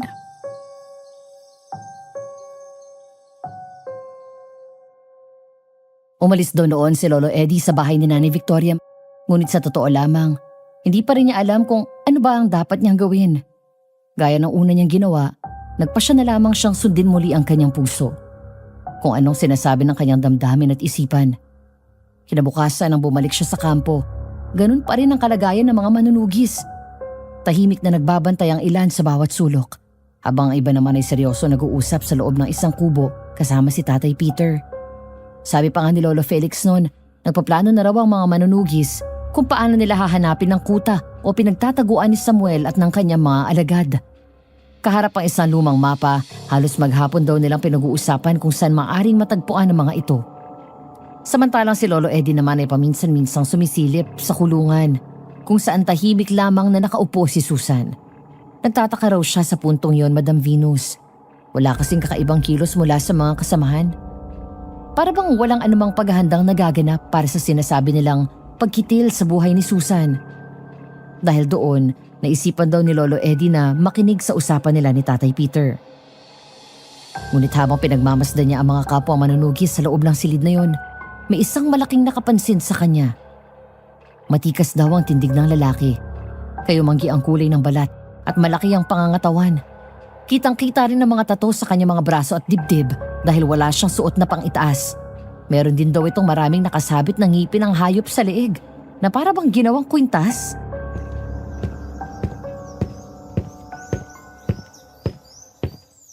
Eddie, nandito ka na pala. Magandang umaga po. Magandang umaga rin. Mabuti at nandito ka na. Ipapakilala ko nga pala sa'yo si Gregorio. Isa siyang veteranong manunugis na galing pa sa kabilang isla.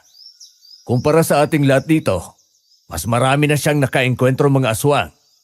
Nandito siya para tulungan tayong tugisin si Samuel. Magandang araw sa iyo, bata. Hindi ko akalaing tumatanggap pala kayo, Tatay Peter, ng mga paslit na manunugis. Hindi kami pumipili ng mandirigma. Kung sino ang nakikita namin ng potensyal, babae man o lalaki, bata man o matanda, binibigyan namin ng pantay na karapatang magsanay at maging manunugis. Sandali ho.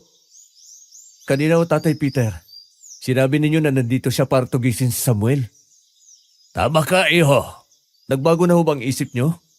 Hindi na ho ba ninyo papaslangin si Susan? Eddie, walang nagbago sa plano.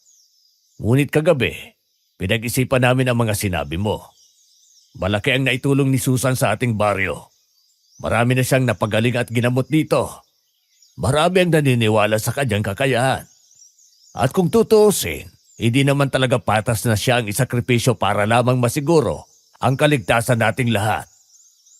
Kung ganoon, ano po bang pinaplano nyo ngayon? Hanggang ngayong gabi, tutugisin natin si Samuel. At oras na magkaroon tayo ng pagkakataon, papatayin natin siya. Marami na akong nakaharap na mga aswang na tulad ni Samuel. Hindi sila namamatay sa basta sugat lamang. Kailangang tamaan ang kanilang puso o utak. Kapag napatay niyo lahat ang mga kampo ni Samuel, ano naman ang ipapaliwanag niyo sa mga pamilya nila? Huwag na muna nating problemahin yun sa ngayon. Tatay Peter, kung hindi ho natin paghahandaan, baka imbis na makatulong tayo sa mga mamamayan ng baring ito, lalo lang natin silang masasaktan. Eddie naman, pati ba naman dito, kontra ka pa rin? Hindi po ako kumokontra, Kuya Felix. May alam lang akong parang para maibalik sa pagiging tao ang mga biktima ni Samuel. At ano naman yon, Aber? Sasabihin ko, pero sa isang kondisyon. Anong kondisyon naman? Tigilan na natin ang pag-iisip na patayin si Susan. Ngayong handa na ho tayong tugisin at patayin si Samuel. Gawin na natin ito hanggang matapos ang pulang buwan. Eddie, ano pong silbi ng pagiging manunugis natin kung ang naiisip lang nating paraan ay pumatay? Kahit na ang papatay ay inosente. Hindi sa kinakampayang kita, bata, pero hindi rin ako basta humihinto, Tatay Peter. Hanggat hindi ko nasisigurong napaslang ko na ang aswang na nagdudulot ng panganib sa mga mamamayan natin. Makakaasa kayo na hindi matatapos ang serbisyo ko sa baryong to sa pagpula lamang ng buwan. Kung ganon, ano ang parang naisip mo, Eddie? Si Susan, sinabi niya sa akin na nakagawa siya ng gamot para maibalik sa katinoan ang mga naging biktima ni Samuel. Para muli silang maging tao. Ano? Sigurado ka ba dyan, Eddie? Napakalaking himala niyan kung totoo. Naniniwala ako sa kanya, kuya. Ilang taon na raw niyang pinag-aaralan yon para sana pagalingin ang kanyang sariling kapatid. Sa kasamaang palad nga lang, hindi ito tumatalab sa mga ipinanganak mismong aswang o sa mga buong pusong naglingkod sa kadiliman. Kung hindi siya kusang magbabago, wala nang ibang paraan kundi ang patayin siya. Kung ganon, Felix, tawagin mo si Victoria. Kailangang marinig niya mismo ang sasabihin ni Susan. At kung totoo ang gamot na yan, kailangan natin pag-aralan kung paano ito magagawa para sa ating mga kababaryo. Masusunod po, Tatay Peter. Ikaw naman, Eddie. Pakawalan mo na si Susan. Pero siguraduhin mo na mapagkakatiwalaan natin siya. At totoo ang lunas sa sinasabi mo. Dahil wala tayong oras para manghuli at mambitag ng mga aswang na wala naman palang pag-asa na bumalik pa sa dati. Naiintindihan ko po. Salamat, Tatay Peter. Agad daw kumilos naman si Lolo Felix. Ang mga manunugis na nooy nakikinig sa kanilang pag-uusap ay isa-isang lumabas ng silid at bumalik sa pagronda sa paligid ng kampo. Samantala si Lolo Eddie naman ay dahan-dahang lumapit sa kulungan. Hawak na niya noon ang susi, ngunit habang papalapit siya ron ay hindi niya mapigilang kabahan. Ilang sandali pa nga ay naisip niyang ibalik na lamang ang susi sa kanyang bulsa at kausapin muna ang babae bago siya tuluyang gumawa ng anumang hakbang. Na makalapit na siya sa kulungan, mas lalo pa niyang mapagmasdan ang kagandahan ni Susan. Napakaputiro ng balat nito, halos kasing puti na ng bestidang suot niya. Ang mukha naman nito ay may kakaibang tapang sa unang tingin. Ngunit kapag narinig mo na ang boses nito, bigla itong nagiging mahinhin at banayad. Kahit hindi mo pa siya lubusang kilala. Dahil doon, hindi na mapagilang mapailing at mapangiti si Lolo Eddie. Alam niya kasi sa sarili niya na kahit minsan ay hindi pa niya ito nakausap noon at sapat na sa kanya ang pagmasdan lamang ito mula sa malayo. Talagang malakas ang naging epekto ni Susan sa kanya. Sa hindi niya maipaliwanag na paraan, doon pa lamang ay napaibig na siya sa babae. Susan, Bakit ka bumalik? Akala ko ba hindi mo kayang panoorin kung paano nila ako papatayin? bumalik ako. Dahil hindi rin kakayanin ng konsensya ko ang gagawin nila sa'yo.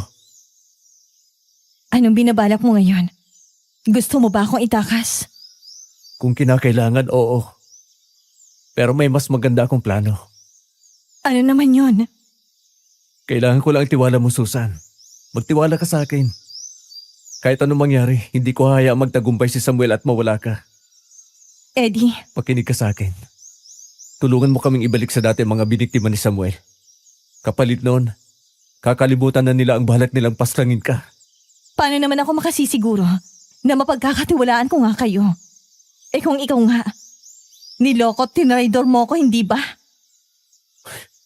Alam kong mali ko yon, Susan. Hindi ako naging maingat. Pero ngayon, marami na akong natutunan. Kinausap ko na sila. Kapalit ang kalayaan mo, tutulungan mo kaming gumawa ng gamot para maibalik sa pagiging tao ang mga naging aswang dahil kay Samuel. Sige.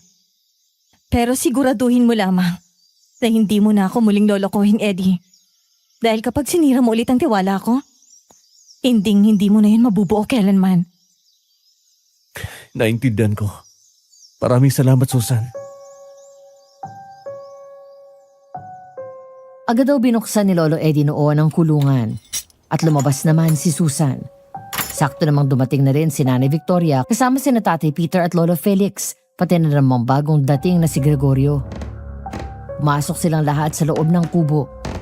Dala-dala ni Lolo Felix ang mga sangkap na kakailanganin nila sa paggawa ng gamot. Habang tahimik na nakamasid ang lahat, agad nang kumilos si Susan. Isa-isa niyang dinurog sa isang sisidla ng mga bawang at iba pang sangkap na kailangan para makagawa ng gamot. Hindi na mapigilan ni Lolo Eddie. Pati na rin ang iba ang paghanga sa bilis at husay ng babae.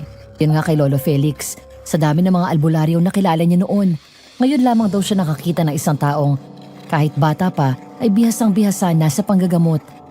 Matyaga namang pinag-aralan ni Nanay Victoria at ng iba pa ang itinuturo ni Susan. Hindi rin naman naging mahirap yon dahil malinaw at maayos niyang ipinaliwanag ang bawat hakbang. Habang ginagawa nila yon sa loob ng kubo, patuloy naman nag-iensayo sa labas sa mga kasamahan nilang manunugis. Lumipas sa mga oras hanggang sa tuluyan ng dubilim ang paligid at sumapit ang gabi. Ang araw kung kailan tuluyang papatak ang pagpula ng buwan. Sa kasamaang palad, hindi nila natagpuan ang kuta o pinagtataguan ni Samuel. Ngunit ayon sa payo ng dayuhang si Gregorio, mas mabuti raw na hintayin na lamang nila si Samuel sa kampo. Sa ganong paraan, hindi na nila kailangang gambalain pa ang mga mamamayan sa baryo. At isa pa, sabi nga ni Gregorio, alam mismo ni Samuel kung saan niya hahanapin si Susan, kaya siguradong darating ito. Matapos daw nilang maihanda ang lahat, isa-isa nang humawak ng sandata ang bawat manunugis. Tahimik nang inihanda ang kanilang sarili para sa paglusob ng mga aswang. At nang tuluyan nang dumating ang mga ito, si Gregorio ang nanguna sa pakikipaglaban. Sina Lolo Felix at Tatay Peter naman ang humawak sa ilang bitag na inihanda nila. Mga patibong na gagamitin upang mahuli ang ilan sa mga aswang.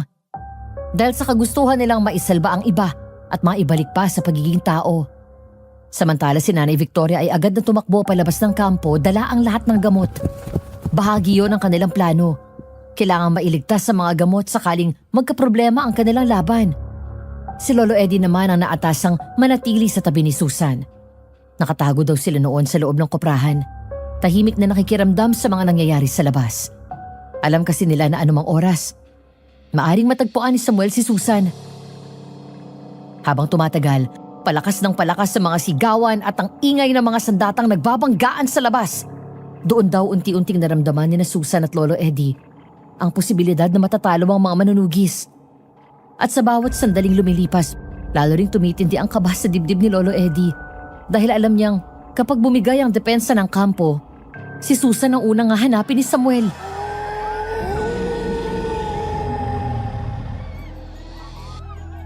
Hindi tayo pwedeng manatili lang dito at magtago na lang, Eddie.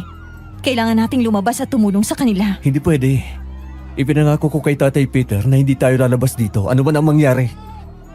Eddie naman, nauubos na mga kakampi mong manunugis.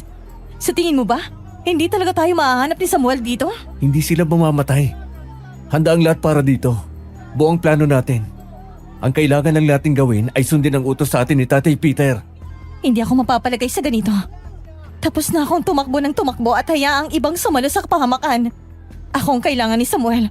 Kung iisipin, hindi niya dapat kayo nadadamay dito.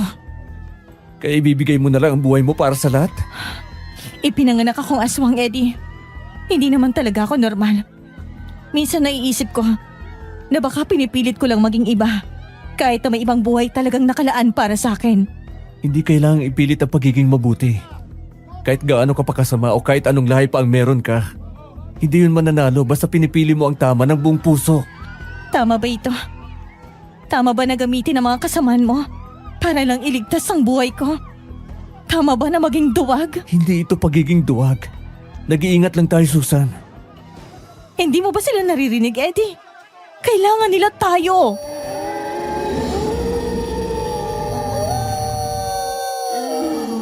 Hindi raw nagawang makasagot ni Lolo Eddie noon sa sinabi ng babae.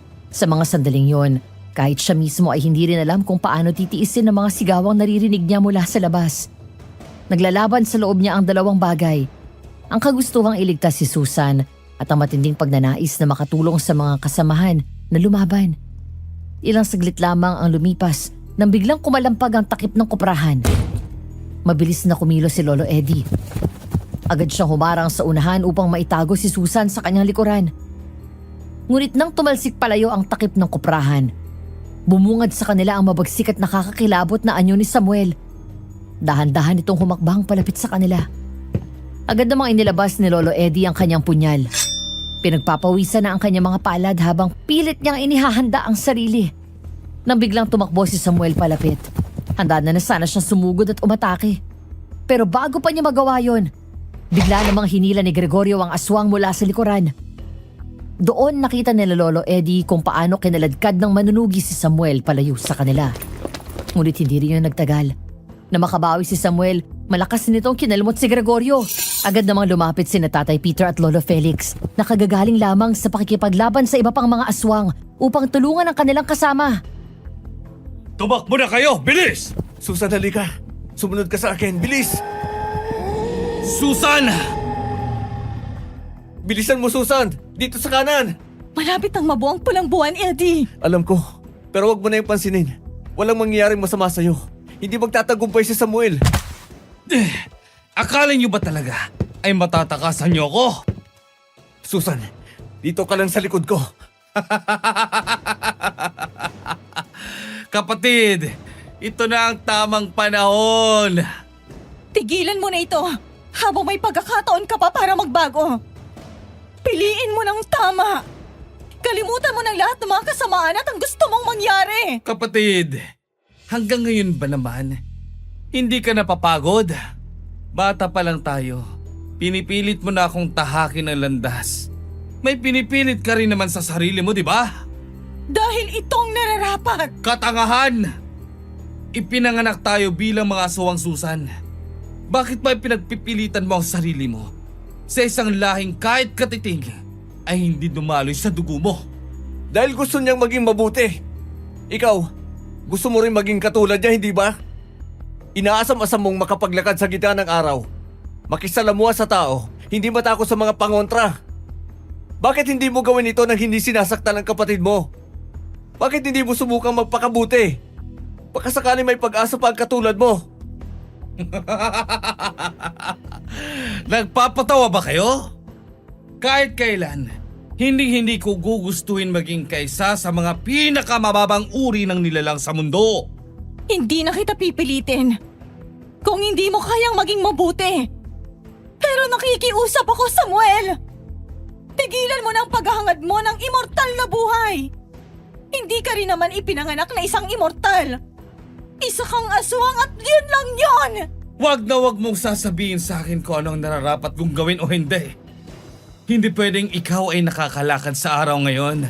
Nabubuhay na parang normal habang ako ay nagtatago sa dilim. Nagawa ko ito dahil pinili kong magbago at hindi para maging isang immortal lang! Wala akong pakialam. Hindi ako titigil hanggat hindi kita nakukuha, Susan. Kahit ilang pulang buwan pa ang hintayin ko, hindi kita tatantanan. Kaya kung ayaw mo ng gulo at madamay ang mga manunugis mong tagapagligtas, sasama ka na lang sa akin ng maayos at tatanggapin mo ang iyong kapalaran! Mas gugustuhin ko pang mamatay para mailigtas ang lahat ng mga mamamayan ng baryong ito kaysa maging daan para mas lalo ka pang maging isang demonyo! Tingnan natin kung saan ka dadalhin ang katapangan mong yan, Susan!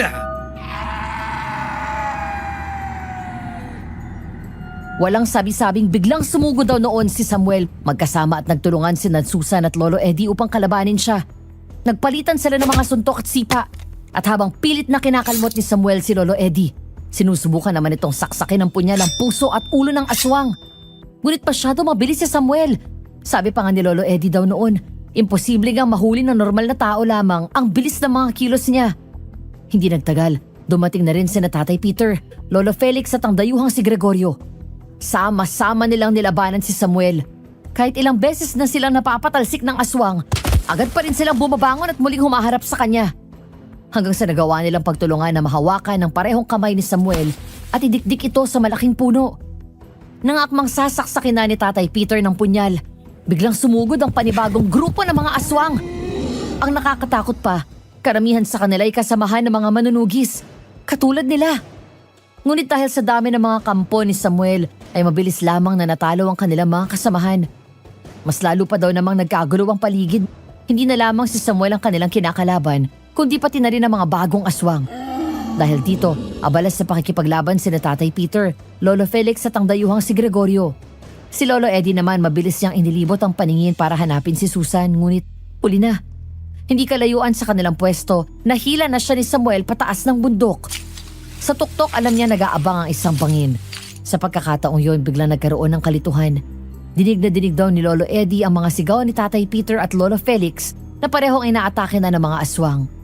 Kinakagat sa leeg habang pilit siyang sinisigaw ang tumakbo. Kitang-kita daw niya noon kung paano malakas nilang sinigaw at daing sa sakit. Ngunit pati na rin ang determinasyon na tapusin ang lahat. Kahit ang dayuhang si Gregorio na sinubukang tulungan ng dalawa, wala ring nagawa ng babahan siya ng 3 aswang at sabay-sabay pang kinagat ang katawan nito. Dahil doon mabilis na tumakbo si Lolo Eddie pataas ng bundok. Hinabos siya ng mga aswang, ngunit nang marating niya ang pinakatuktok kung saan naroon si Susan at hawak ni Samuel, kuminto ang mga ito para bang yumuko sa kanilang Diyos.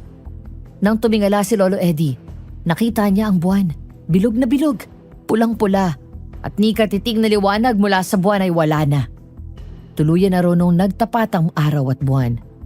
At sa mga oras na yun, para daw pong bumagal ang paligid. Tandang-tanda niya kung paano malakas na kumabog ang kanyang dibdib habang nakatingin kay Susan na nangingilid na ang mga luha sa kanyang mga mata. Ito na ang panahon na pinakahihintay ko, Susan! Huwag mong gawin ito, Samuel! Kakambal mo ako! Pamilya tayo! Hindi dapat tayo nagsasakitan! Matagal na kitang binura sa mundo ko, Susan. Hindi ba nagpaalam naman ako sa'yo?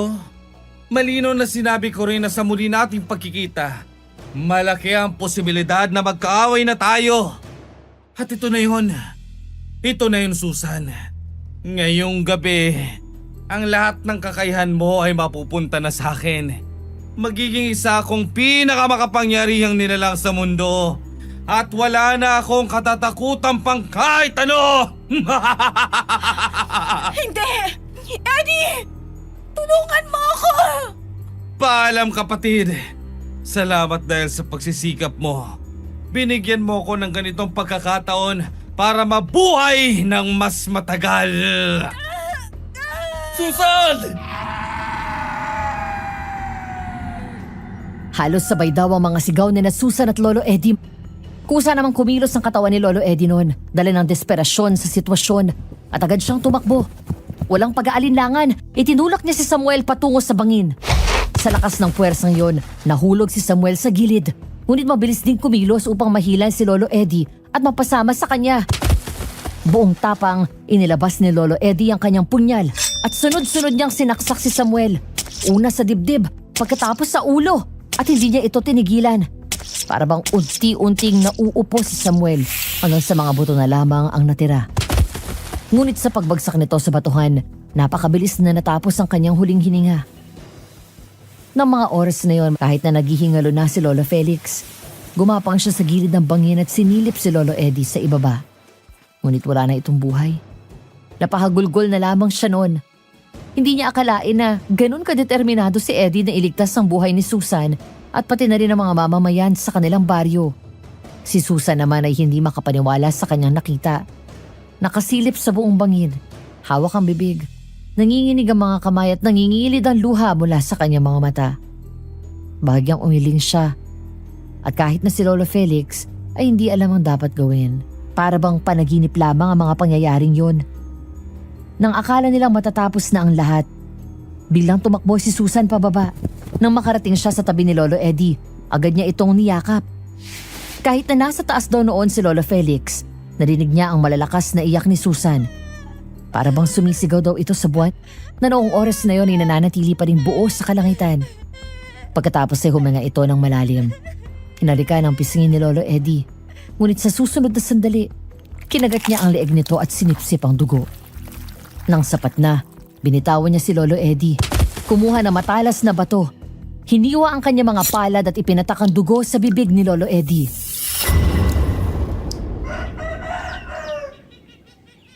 Gising ka na.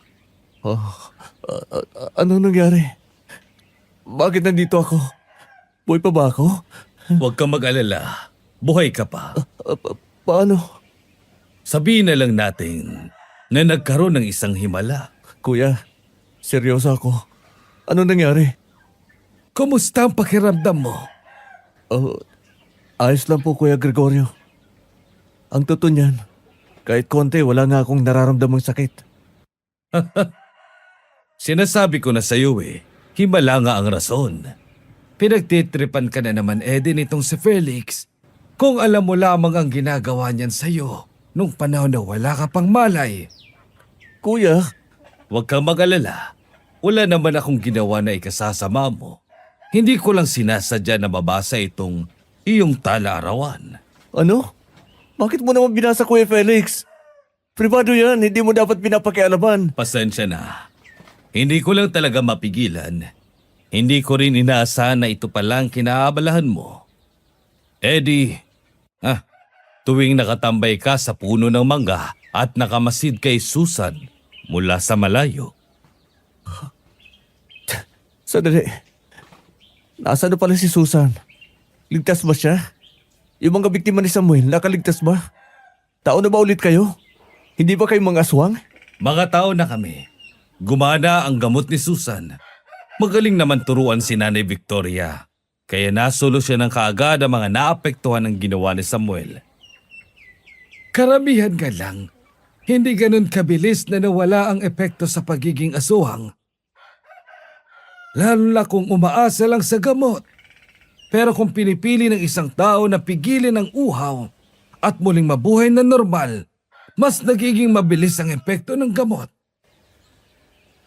Wala ding nangyaring masama kay Susan. Wala nga lang siya dito pero ligtas siya.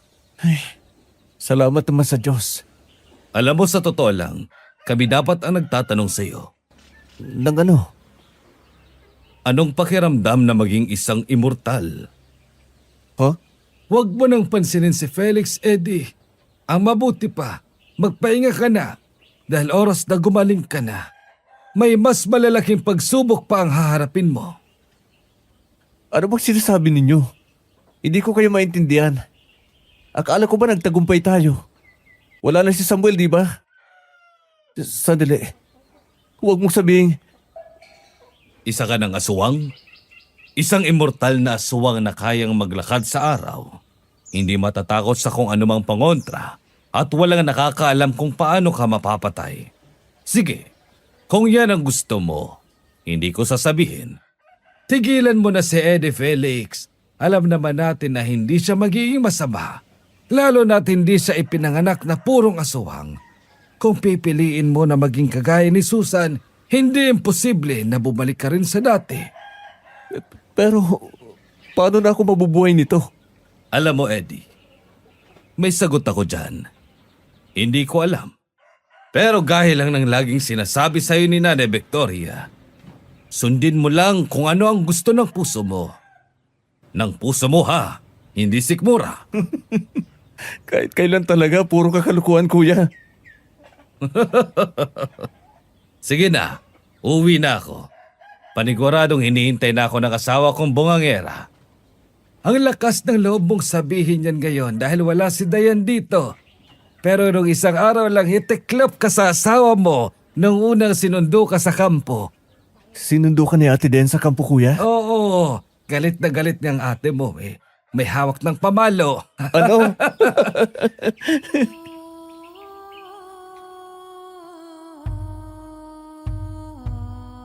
Iyon na daw ang huling araw na nakita ni Lolo Felix, si Lolo Eddie. Nang sumunod na araw, na sana'y dadalawin niya ito. Wala na si Eddie ron. Sa halip na iwan lamang ang isang sulat. Dito sinabi ni Lolo Eddie na hindi na niya nakayang maghintay pa ng susunod na araw para hanapin si Susan. Dahil isa na siyang aswang, alam niyang umalis si Susan upang lumayo sa tukso at turuan muli ang sarili na hindi magutom sa laman at dugo ng tao. Siya naman, si Lolo Eddie, ay handang hanapin at samahan ito. Mula noon wala na naging balita pa sa dalawang. Marami ang nagsasabi na posibleng patuloy pa rin silang naghahanap ni Lolo Eddie kay Susan.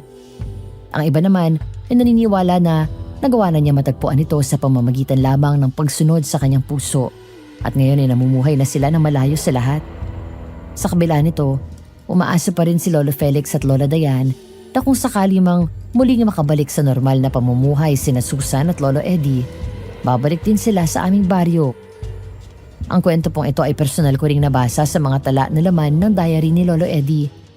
Noong una malungkot isipin ang kanilang pag-alis pero naintindihan naman ni Lola Dayan at Lolo Felix ang kanilang dahilan. Naniwala din po kami na kung nasan man sila Susan at si Lolo Eddie, masaya ito na bubuhay na magkasama at sapat na yun para sa pamilya namin. Lalo pat kilala silang hindi na naising makasakit o makabiktima ng inosenteng tao dahil sa gutom. Hanggang dito na lang po ang aking kwento. Maraming salamat po sa pakikinig. May mga pagkakataon talaga na para bang nabuhay tayo sa maling katawan, sa maling lahi at sa maling paniniwala. Dahil wala naman tayong laban sa tadhana, madalas pinipili talaga tayo nitong dalhin sa isang pangyayari sa buhay natin na magpapasuko sa atin para sa pagsusumikap na maging mabuti. Kaya na naman, ipinagpapasalamat po na aming channel ang pambihira at kwentong ibinahagi mo sa amin ngayong araw na ito, Madam Sofia. Ang kwento ng iyong Lolo Eddie ay nagpatunay na kahit sa gitna ng takot, panganib at mga bagay na hindi natin maintindihan, ang tapang at kabutihan ay palaging may puwang. Pinakita nito na ang pagpili na kumilos para sa tama, kahit gaano kahirap o kakilakilabot ang sitwasyon, ay may kapalit na liwanag, kahit sa pinakamadilim na mundo. Natutunan din natin dito na minsan ang ating puso ang pinakamalakas na gabay, higit pa sa isip o lakas ng katawan. At kahit ang mga pangyayaring puno ng panganib at misteryo, sa huli, ang tapang at malasakit ang nagdadala sa atin sa tamang landas. Para naman sa aming mga listeners, kung nagustuhan ninyo ang kwento natin ngayon, abangan niyo po ang mga susunod na upload ng aming channel. Bisitahin din po ang aming kapatid na channel na Aswang Diaries, kung saan patuloy kaming nagbabahagi ng mga kakaiba at makabuluhang kwento na puno ng pag-aaral para sa ating lahat. Hanggang dito na lamang po